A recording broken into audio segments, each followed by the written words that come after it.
Good morning प्यारे बच्चों। तो कैसे हैं आप लोग? आशा करता हूँ आप लोग काफ़ी अच्छे होंगे।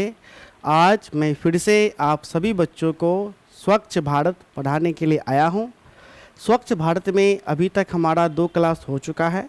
पहले क्लास में मैंने स्वच्छ भारत का सिलेबस समझाया था।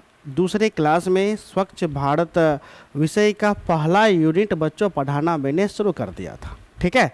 और आज के इस तीसरे क्लास में पहले यूनिट को ही हम आपको पढ़ाएंगे, ठीक है। तो चलिए बच्चों, क्लास को अब हम क्या करें, शुरू करें।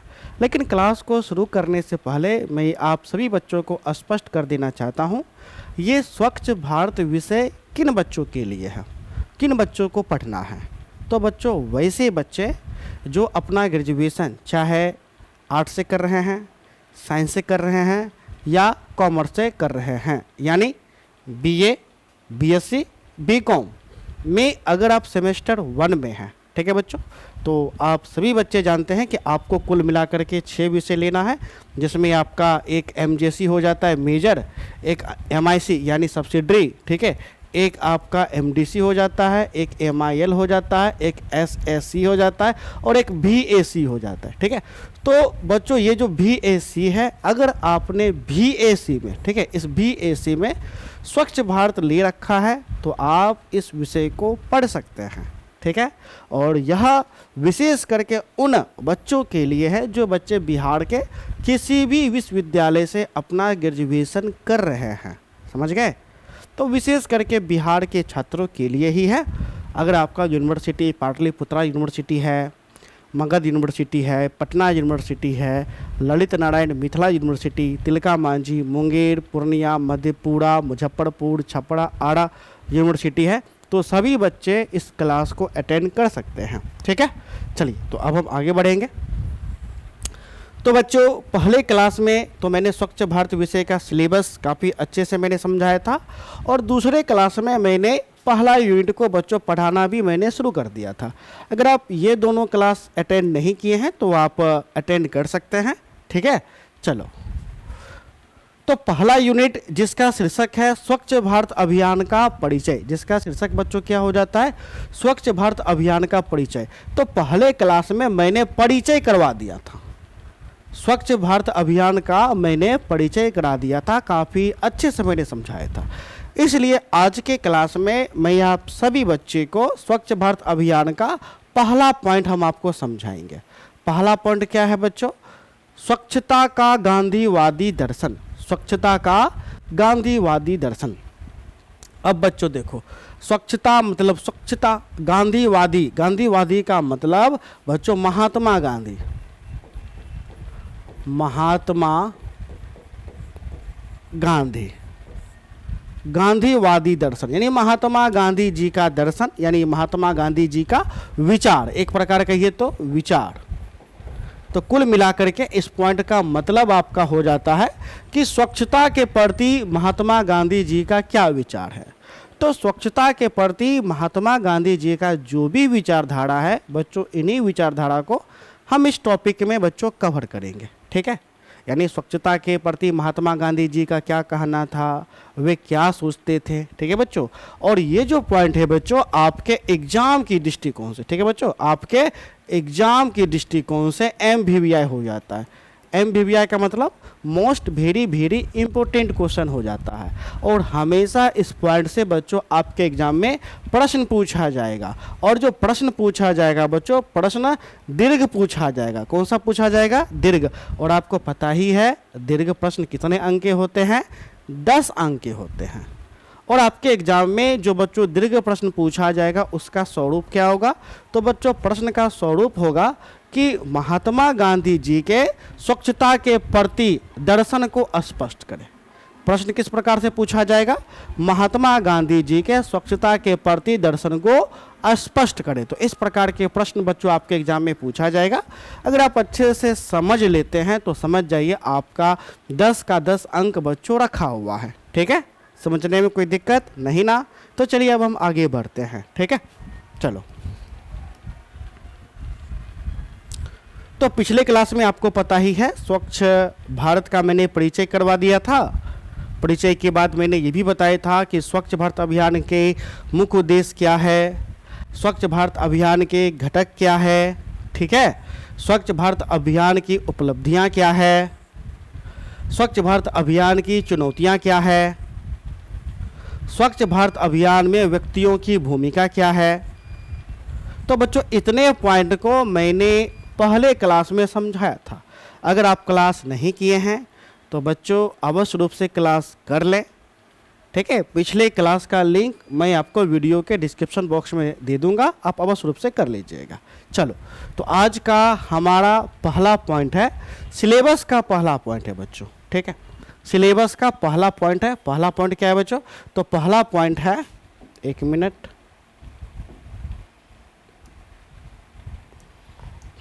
सिलेबस का पहला पॉइंट है स्वच्छता का गांधीवादी दर्शन। स्वच्छता का गांधीवादी दर्शन यानी स्वच्छता मतलब स्वच्छता, गांधीवादी यानी महात्मा गांधी जी का जो भी विचार है, जो दर्शन है, तो महात्मा गांधी जी का स्वच्छता के प्रति क्या विचार है, उन्हीं विचारों को हम क्या करेंगे, इस पॉइंट के अंतर्गत कवर करेंगे, ठीक है। तो बच्चों देखो, महात्मा गांधी जी का स्वच्छता का दर्शन व्यापक है, यानी महात्मा गांधी जी को लेकर महात्मा गांधी जी स्वच्छता के प्रति व्यापक दर्शन है। व्यापक का मतलब बड़े स्तर पर, दर्शन का मतलब है अलग विचार रखते हैं, यानी स्वच्छता के प्रति महात्मा गांधी जी अपना अलग विचार रखते हैं, ठीक है। क्या क्या विचार रखते हैं बच्चों, आगे देखेंगे। तो महात्मा गांधी जी का स्वच्छता का दर्शन व्यापक और समग्र था, यानी बड़े पैमाने पर था, जिसमें शारीरिक,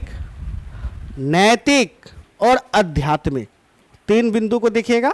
महात्मा गांधी जी स्वच्छता के प्रति मूल रूप से तीन बिंदु पर फोकस किए। एक शारीरिक, एक तो हमें बच्चों शारीरिक रूप से स्वच्छ होना है, जैसे शारीरिक रूप का तात्पर्य हो जाता है खाना खाने से पहले हाथ धोना, शौचालय के पश्चात हाथ धोना, प्रतिदिन नहाना, ये सभी क्या हो जाता है, शारीरिक स्वच्छता हो जाता है, ठीक है। जैसे देखिएगा किसी के घर में कोई लड़का सप्ताह में 2 दिन नहाता है, खाना खाने से पहले हाथें नहीं धोता है, बाथरूम कर लेता है फिर हाथ नहीं मटियाता है, तो इस प्रकार वो लड़का शारीरिक स्वच्छता में रुचि रखता है नहीं, ठीक है। तो महात्मा गांधी जी का पहला फोकस है, एक तो हम क्या करेंगे, शारीरिक स्वच्छता को अपनाएंगे।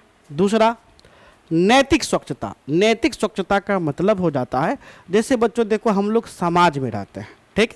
अगर समाज हमारा स्वच्छ होगा तो समाज के नागरिक भी स्वच्छ होंगे, और समाज का नागरिक विकास करेगा तो हम आप भी बच्चों विकास करेंगे।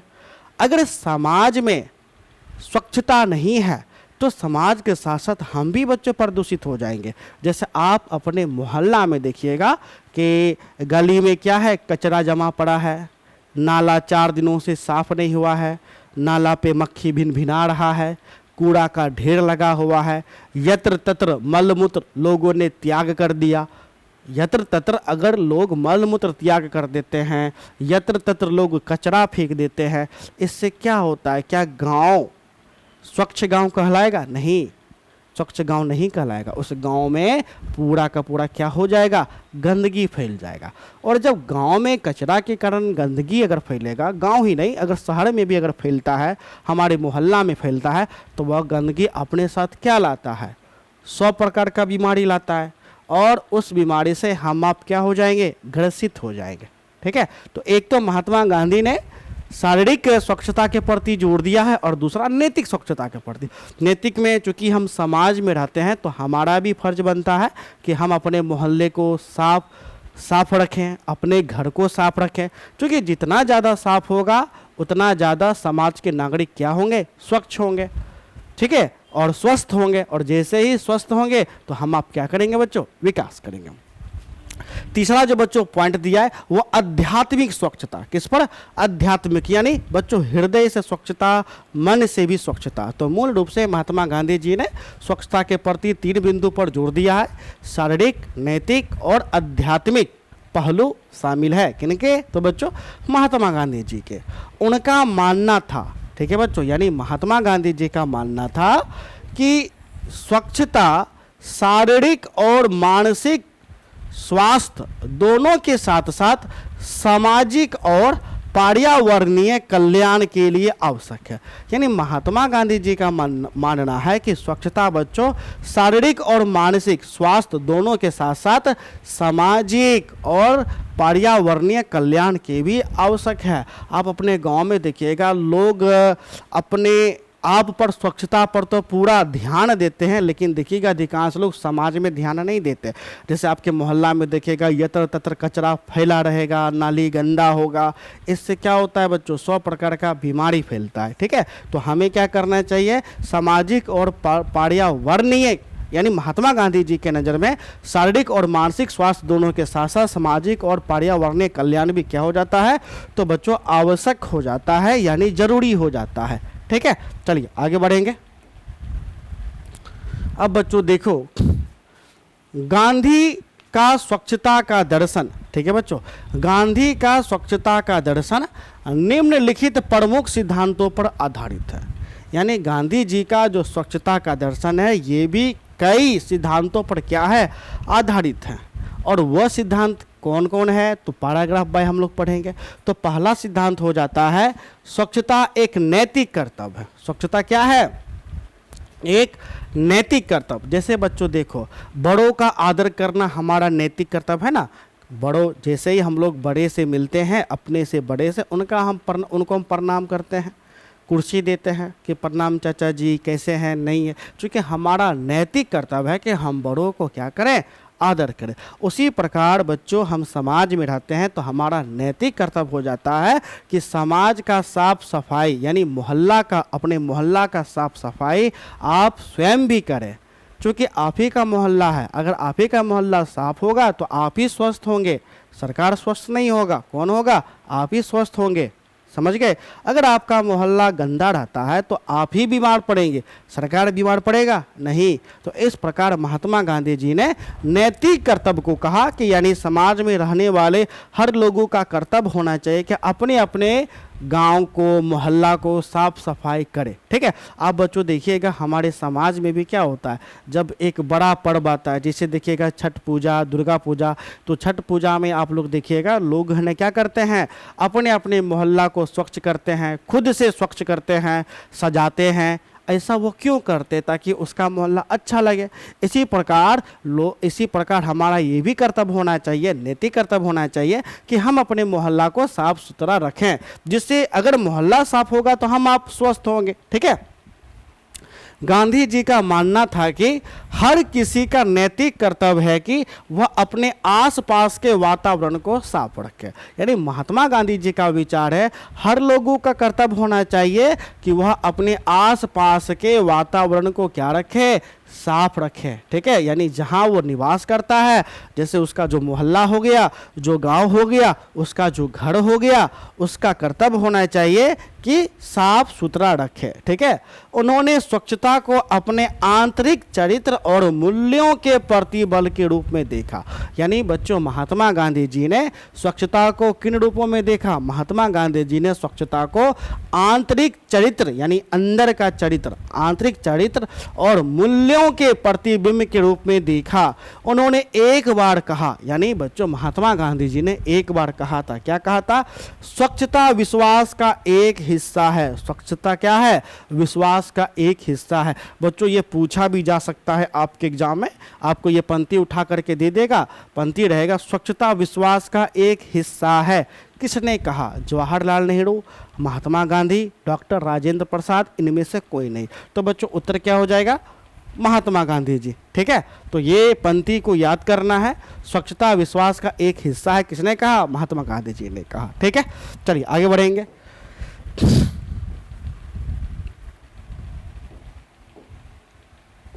अब देखिए, अच्छे स्वास्थ्य के लिए साफ सफाई जरूरी है।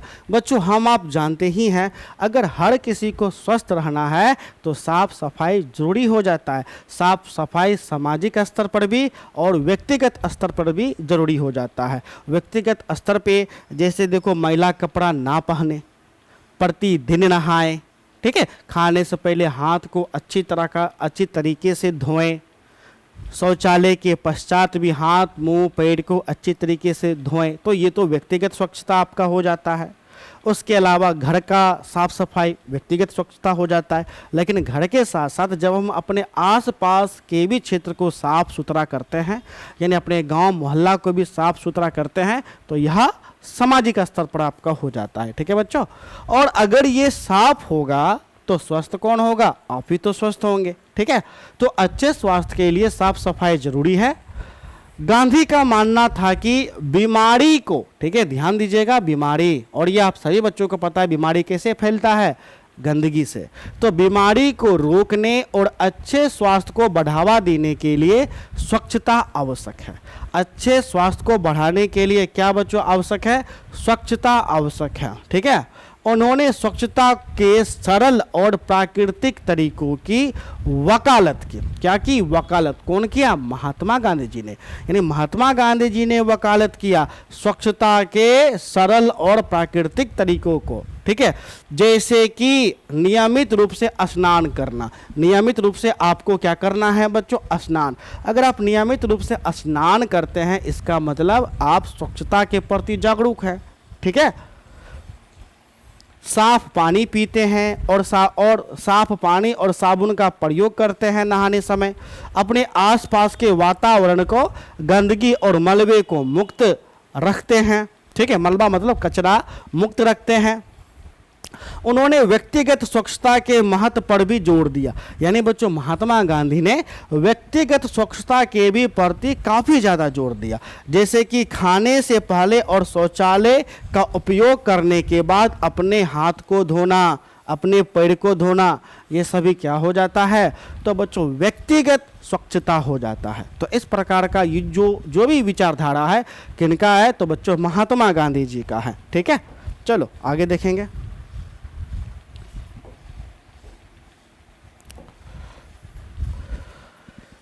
स्वच्छता दूसरों के प्रति सम्मान का प्रतीक है। ठीक है बच्चों, स्वच्छता जो है दूसरों के प्रति क्या है? सम्मान का प्रतीक है। गांधी जी का मानना था कि अपने आसपास के वातावरण को साफ रखना अपने और दूसरों के लिए सम्मान का संकेत है। यानी अपने घर को साफ रखना, अपने मोहल्ला को साफ रखना सम्मान का संकेत हो जाता है। जैसे मान लो बच्चों कि मैं ही अगर आपके घर आया तो आपका घर में कैसे आऊँगा? आपके मोहल्ला से पहले मैं गुजरूंगा और मैं देखूंगा अरे आपका मोहल्ला कितना साफ है, कितना सुथरा है। ठीक है, हर एक जगह नाली सड़क एकदम साफ सुथरा है, सड़कों के किनारे छायादार वृक्ष लगा हुआ है, लोगों को पानी पीने के लिए ठीक है घड़ा है। ठीक है, और सब्जी बेचने के लिए एक विशेष रूप से जगह बनाया गया है जहां स्वच्छता को भी अपनाया गया है। तो इन सभी को देख करके लोग प्रभावित होता है और एक सम्मान की दृष्टि से आपको देखता है। ठीक है बच्चों, और जो देखिएगा जो क्षेत्र साफ सुथरा नहीं होता है, लोग नाक पर रुमाल रख करके जाता है और कहता है ये सब कैसे लोग हैं, शुगर की तरह रहते हैं, सम्मान के प्रति लोग उसको देखेगा? नहीं देखेगा। ठीक है, तो गांधी का मानना था कि अपने आसपास के वातावरण को साफ रखना और दूसरों के लिए सम्मान का संकेत होता है। जैसे बच्चों अगर तुम ही 10 दिनों से नहीं नहाओ, क्या लोग तुम्हें सम्मान देगा? नहीं। अगर तुम 10 दिनों से तुम नहीं नहाओगे तो लोग तुम्हें उपाधि देगा, ये तो मलेच्छ है, ये तो भैंस है, ठीक है, ये तो सुअर है, नहाता ही नहीं है। अगर आपका मोहल्ला गंदगी से भरा पड़ा है तो लोग आपके मोहल्ला में आने के लिए कतराएंगे, आना नहीं चाहेंगे। जब भयंकर कोई जरूरी उनको काम होगा तभी नाक पर रुमाल रख करके आएंगे। ठीक है, तो इससे क्या होता है? सम्मान छीन हो जाता है। अगर आप साफ सुथरा रखते हैं तो सम्मान आपका बढ़ जाता है। ठीक है, उन्होंने स्वच्छता को दूसरों के लिए हमारी देखभाल और करुणा दिखाने के तरीके के रूप में देखा। उन्होंने एक बार कहा था, यानी महात्मा गांधी जी ने बच्चों एक बार कहा था, स्वच्छता ईश्वर भक्ति के बगल में है। स्वच्छता ईश्वर भक्ति के बगल में है। तो इस प्रकार ये भी बच्चों आपके ऑब्जेक्टिव में पूछा जाएगा, किसने कहा स्वच्छता ईश्वर भक्ति के बगल में है? जवाहरलाल नेहरू, लाल बहादुर शास्त्री, महात्मा गांधी, इनमें से कोई नहीं। तो उत्तर क्या हो जाएगा बच्चों? महात्मा गांधी। ठीक है, चलिए आगे बढ़ेंगे। अगला जो बच्चों पॉइंट हो जाता है, स्वच्छता सामाजिक और पर्यावरणीय कल्याण के लिए आवश्यक है। ठीक है बच्चों, स्वच्छता सामाजिक और पर्यावरणीय कल्याण के लिए आवश्यक है। गांधी का मानना था कि एक स्वस्थ और सामंजस्यपूर्ण समाज बनाने के लिए स्वच्छता आवश्यक है। यानी एक बेहतर समाज बनाने के लिए, ठीक है बच्चों, एक बेहतर समाज बनाने के लिए किसकी आवश्यकता पड़ेगी? तो जाहिर सी बात है स्वच्छता आवश्यक होगा ही होगा। बिना स्वच्छता के बेहतर समाज बन पाएगा? नहीं बन पाएगा। उन्होंने गंदगी को बीमारी और सामाजिक अशांति के प्रजनन स्थल के रूप में देखा। उनका यह भी मानना था कि पर्यावरण की रक्षा के लिए स्वच्छता आवश्यक है। ठीक है बच्चों, पर्यावरण की रक्षा के लिए भी किसकी आवश्यकता है? तो बच्चों स्वच्छता की। उन्होंने एक बार कहा था, यानी महात्मा गांधी ने एक बार कहा था, हमें वह बदलाव होना चाहिए जो हम दुनिया में देखना चाहते हैं। तो हमें वह बदलाव होना चाहिए जो हम दुनिया में देखना चाहते हैं। ये भी कौन कहा? तो बच्चों महात्मा गांधी जी ने। ठीक है, चलिए आगे बढ़ेंगे।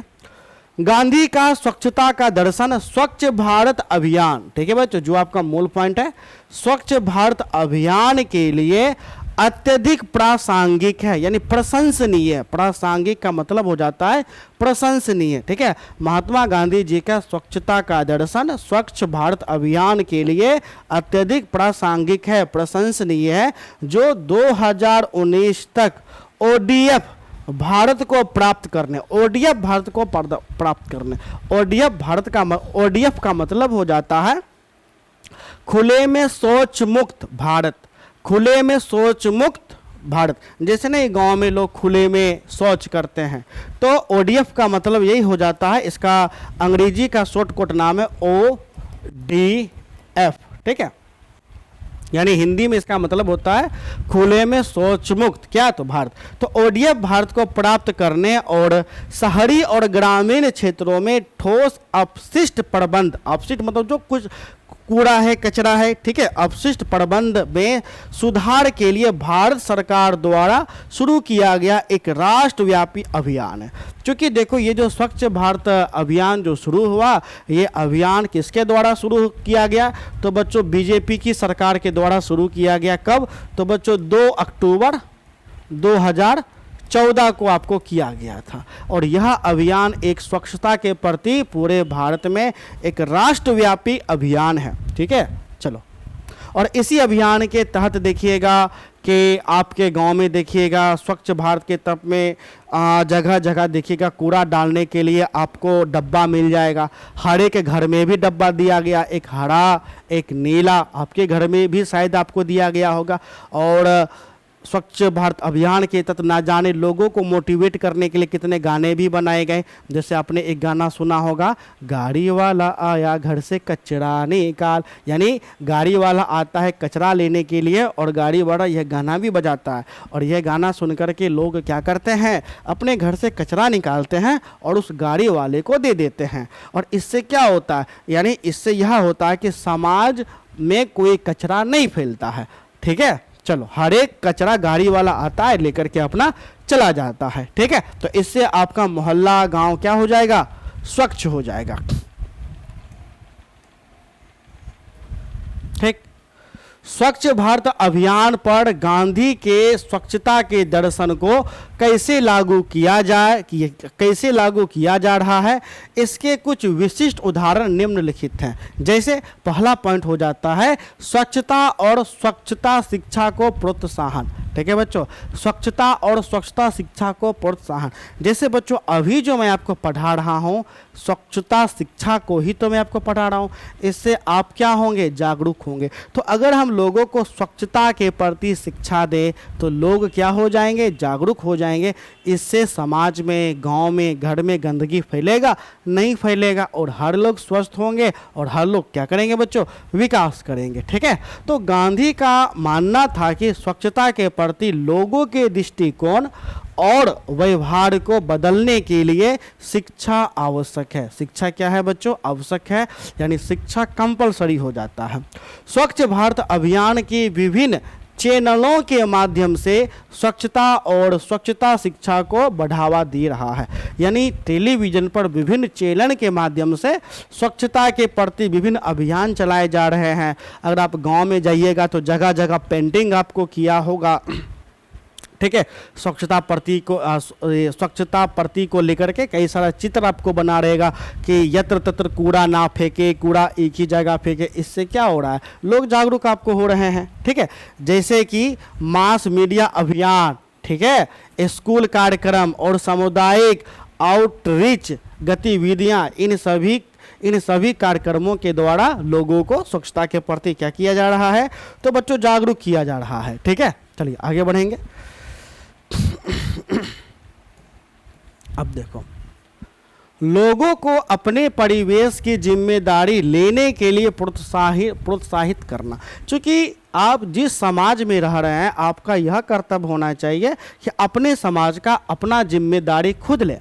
आपका गांव है, आपका मोहल्ला है, अगर आप साफ पर ध्यान नहीं दीजिएगा, आप सफाई पर ध्यान नहीं दीजिएगा तो कौन देगा। तो इसलिए लोगों को अपने परिवेश की जिम्मेदारी लेने के लिए क्या करना चाहिए, हमें प्रोत्साहित करना चाहिए। आपको भी प्रोत्साहित करना चाहिए। अगर आप अपने मोहल्ला को साफ़ सुथरा कर रहे हैं, कचरा यत्र तत्र ना फेंक रहे हैं, लेकिन आपका पड़ोसी यत्र तत्र फेंक रहा है, तो आप पड़ोसी को जाकर के समझाओ कि देखो ऐसा मत करो, कचरा को यत्र तत्र ना फेंको, इससे गंदगी होगा, कचरा को एक निश्चित स्थान पर फेंको, ठीक है। इस प्रकार से तो गांधी का मानना था कि हर किसी की जिम्मेदारी है कि वह अपने आसपास के क्षेत्रों को साफ रखे। स्वच्छ भारत अभियान लोगों को स्वच्छता और अभियान अन्य गतिविधियों में भाग लेकर अपने आसपास की जिम्मेदारी लेने के लिए प्रोत्साहित कर रहा है, ठीक है। चलिए आगे बढ़ेंगे। अगला पॉइंट है बच्चों, सतत स्वच्छता और अपशिष्ट प्रबंध प्रथाओं के उपयोग को बढ़ावा देना, ठीक है। तो गांधी स्वच्छता और अपशिष्ट प्रबंध यानी कचरा, अपशिष्ट का मतलब कचरा प्रबंध के लिए सरल और टिकाऊ तरीकों का उपयोग करने में विश्वास करते हैं। स्वच्छ भारत अभियान टिकाऊ स्वच्छता और अपशिष्ट प्रबंध प्रथाओं के उपयोग को बढ़ावा दे रहा है, जैसे खाद और वर्मी कंपोस्टिंग, ठीक है। अब देखो स्वच्छता के प्रति आप देखिएगा, अगर आप रेलवे स्टेशन जाइएगा ना, तो रेलवे स्टेशन पर ज़्यादा कचरा होता है डब्बा का, जैसे लोग पानी पी लेता है और डब्बा को फेंक देता है। तो आप रेलवे स्टेशन पर देखिएगा, बड़े बड़े रेलवे स्टेशन पर एक आपका डब्बा, एक आपको मशीन रहेगा, उस मशीन में आप डब्बा दीजिए, खाली डब्बा को धड़ाप दीजिए और खाली डब्बा पूरा कट करके एक ही जगह आपको जमा हो जाएगा, ठीक है। इस प्रकार से क्या किया जा रहा है, तो स्वच्छता के प्रति अनेक प्रकार के विकल्पों को चुना जा रहा है। जैसे देखिएगा कि कचरा से बड़े बड़े शहरों में अब तो डीजल बनाने लगे, पेट्रोल बनाने लगे। इससे क्या होगा, अगर हम कचरा से डीजल पेट्रोल बनाएंगे तो कचरा घटने आपको लगेगा, इससे स्वच्छता आपको बढ़ेगा, ठीक है। चलो, उपरोक्त के अलावा गांधी के स्वच्छता के दर्शन में निम्नलिखित पर भी जोर दिया गया। यानी इनके अलावा महात्मा गांधी जी ने स्वच्छता के प्रति और भी क्षेत्रों में जोर दिया। जैसे बच्चों क्या हो जाता है, जैसे आपका हो जाता है सादगी, ठीक है बच्चों। सादगी का मतलब गांधी का मानना था कि सादगी एक स्वस्थ और टिकाऊ जीवन जीने की कुंजी है। उन्होंने स्वच्छता के सरल तरीकों की वकालत की, जिसमें कठोर रसायनों या जटिल प्रौद्योगिकी का मतलब हो जाता है टेक्नोलॉजी, ठीक है। जटिल टेक्नोलॉजी प्रौद्योगिकी के उपयोग की आवश्यकता नहीं होती है, क्योंकि आज के डेट में बच्चों देखो गंदगी ज़्यादा किससे हो रहा है, टेक्नोलॉजी से हो रहा है। जितना ज़्यादा टेक्नोलॉजी बढ़ते जा रहा है वह समाज के लिए उतना क्या होते जा रहा है, खतरा होते जा रहा है। जैसे 5G देखो, ठीक है। इससे आज के समय में देखिएगा चिड़िया कितना ज़्यादा हो रहा है, कितना ज़्यादा प्रभावित हो रही है बच्चों, काफ़ी ज़्यादा। अगर चिड़िया ही ना होगा, पंछी ही ना होगा, तो पर्यावरण काफ़ी ज़्यादा बच्चों प्रभावित आपका होगा, ठीक है। तो इस प्रकार आगे बढ़ेंगे। अगला है आत्मनिर्भरता। गांधी का मानना था कि हर किसी को अपनी स्वच्छता और स्वच्छता की ज़रूरतों को ध्यान रखने में सक्षम होना चाहिए। उन्होंने सरल और सस्ती स्वच्छता प्रौद्योगिकी के विकास की वकालत की, जिसका उपयोग व्यक्तियों और समुदायों द्वारा किया जा सकता है। ठीक है बच्चों, चलिए अब लास्ट पॉइंट आपका है, चलो सामुदायिक भागीदारी। कौन सा पॉइंट है? सामुदायिक भागीदारी। तो गांधी का मानना था कि अस्थायी परिवर्तन प्राप्त करने के लिए सामुदायिक भागीदारी आवश्यक है। उन्होंने स्वच्छता और स्वच्छता कार्यक्रमों की योजना और कार्यान्वयन में समुदायों की भागीदारी की वकालत की। गांधी का स्वच्छता का दर्शन एक शक्तिशाली और प्रेरणादायक है। यह हमें सिखाता है कि स्वच्छता केवल शारीरिक, ठीक है बच्चों, स्वच्छता केवल शारीरिक, एक मिनट रुक जाओ, स्वच्छता केवल शारीरिक स्वच्छता के बारे में नहीं, यह नैतिक और आध्यात्मिक कल्याण के बारे में भी है और खुद को, दूसरों को और पर्यावरण का सम्मान करने के बारे में है। ठीक है, स्वच्छता पर गांधी की शिक्षाओं का पालन करके हम दुनिया को सभी के लिए एक बेहतर जगह बना सकते हैं। क्या कर सकते हैं बच्चों? बेहतर जगह बना सकते हैं। तो इस प्रकार पहला यूनिट का पहला पॉइंट आपका आज आपका क्या हो गया बच्चों? तो पहला यूनिट का पहला पॉइंट समाप्त हो गया। क्योंकि बच्चों मैंने आप सभी बच्चों को कहा था कि पहले यूनिट में हमें कितने पॉइंट को पढ़ना है, तो पहले यूनिट में बच्चों हमें 6 पॉइंटों को पढ़ना है। कितने पॉइंट को? 6 पॉइंटों को, 1 2 3 4 5 6। तो आज मैंने पहला पॉइंट को आपको समझा दिया। अब नेक्स्ट क्लास में हम आपको क्या पढ़ाएंगे? तो दूसरे पॉइंट को पढ़ाएंगे। दूसरा पॉइंट हमारा क्या हो जाता है? स्वच्छ भारत अभियान। दूसरा पॉइंट क्या हो जाता है? स्वच्छ भारत अभियान। तो बच्चों अगर आप बीए में हैं, बीए का बेहतर तैयारी करना चाहते हैं, तो बच्चों सभी विषय के लिए मात्र 1500 रुपये आपको लगेगा। ठीक है, सभी विषय के लिए कितना रुपये लगेगा? 1500। 1500 में बच्चों आपको 5 विषय पढ़ाया जाएगा, 6 नहीं 5 विषय। एक सिर्फ आपको SEC नहीं पढ़ाया जाएगा, बाकी सभी आपको पढ़ाया जाएगा।